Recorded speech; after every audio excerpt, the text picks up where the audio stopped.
Inter में फैल भेलियो तोरा पटाबै में।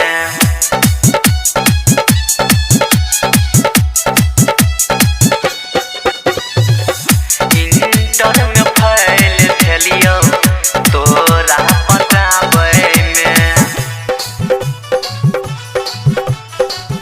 तोरा पटाबै में।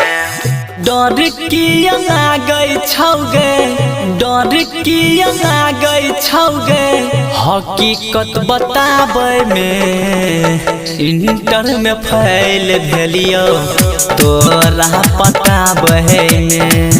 इंटर में फैल भेलियो तोरा पटाबै में। डर किया गई छौगे, डर किया गई छौगे, हकीकत बताबै में। इंटर में फैल भेलियो तोरा पटाबै में। इंटर में फैल भेलियो तोरा पटाबै में। महिमा डीजे इंटर में फैल भेलियो तोरा पटाबै में।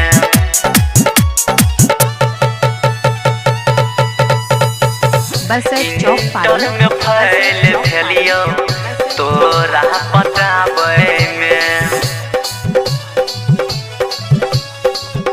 तोरा पटाबै में। आई लव यू लिख के हमारा कैली पहर पोज गे। कैली पहर पोज गे।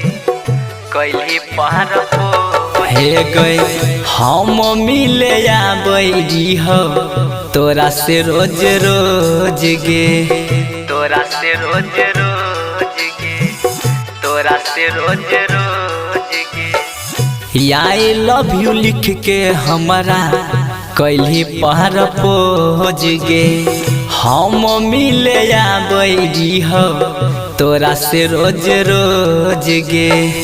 कम नहीं कैलियो गे पगली, कम नहीं कैलियो गे पगली, प्यार के जताबै में।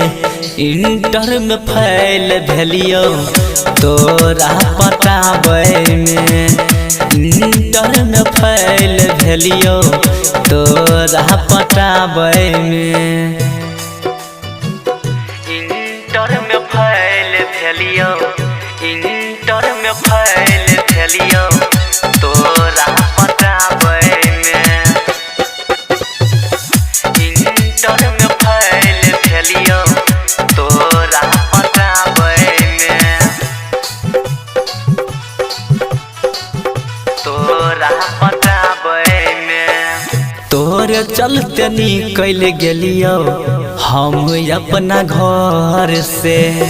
हम अपना घर से। हम अपना घर। हाँ छोड़ दिलियै स्कूल मारे खाए के डोर से। मारे खाए के डोर से। मारे खाए के डोर से। तोहरे चलते निकल गेलियो हम अपना घर से। छोड़ दिलियै स्कूल मारे खाए के डोर से।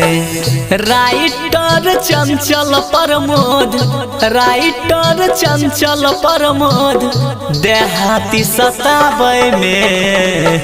इंटर में फैल भेलियो तोरा पटाबै में। इंटर में फैल भेलियो तोरा पटाबै में।